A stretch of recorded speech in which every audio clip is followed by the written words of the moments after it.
We're joined now by Paul Carroll in San Francisco.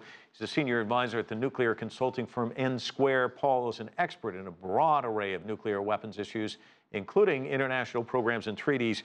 Let's begin with this UN vote today. What effect will these actions have in your estimation? Well, I think it's going to be very interesting to see. I think that North Korea has the next move. These sanctions are, as your correspondent said, unprecedented. The United Nations Security Council has never imposed sanctions on oil imports, capped them, rolled them back.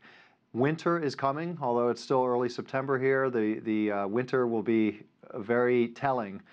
They're likely to have stockpiled enough fuel to operate their military and their critical industries for a number of months.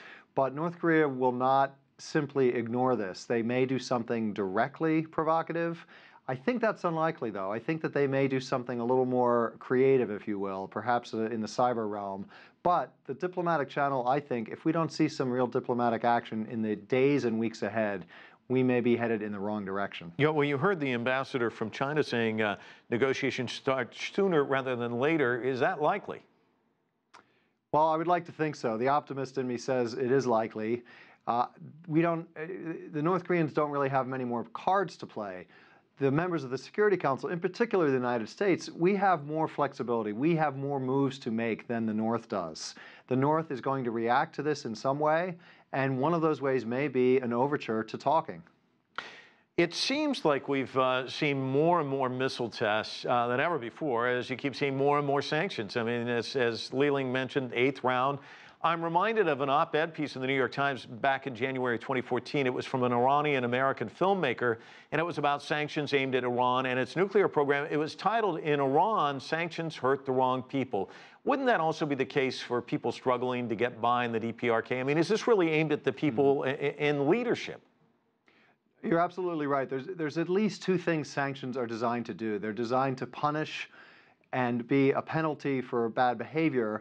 They're also designed to inflict pain on the leadership and the society in a way that urges them or coerces them back to the negotiating table. It's been clearly demonstrated that sanctions almost in no way inhibit the North Koreans from continuing to produce missiles and test them and nuclear weapons. The 23 to 25 million everyday North Koreans are the ones who really bear the brunt of these sanctions. I think it's very interesting that the, as you said, quote-unquote, watered-down version of this resolution, where they fell short was in directly targeting the leadership, Kim Jong-un and his inner circle. A number of years ago, sanctions were placed on bank accounts of leaders through a bank in China called the Banco Delta Asia, and boy, did that get their attention. Now, China probably wouldn't have let that happen this time around. That's the one increment where the politics become personal, where we would really see some fireworks, I fear. Speaking of fireworks, Pyongyang, and I want to kind of piggyback off what you were talking about earlier, they warned on Monday before this vote that the United States will suffer the greatest pain if it pushes ahead with new, tougher sanctions. What can we expect from the DPRK? The ball's kind of in their court. What do you expect to see? More tests? No, I don't think we'll necessarily see more missile tests, because that would likely just see another round of sanctions, inching ever closer to, as I said, those sort of personal politics, if you will.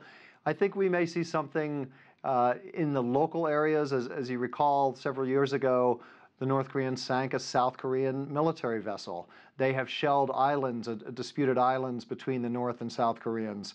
I think that's unlikely as well. But we may see some provocations in the cyber realm. We may see some shenanigans maybe in disputed fishing waters. I think they have a creative way of reacting that stops short of so-called red lines, or that would trigger something that they don't want to happen. All right, Paul Carroll joining us from San Francisco with his observations on this. Thank so much.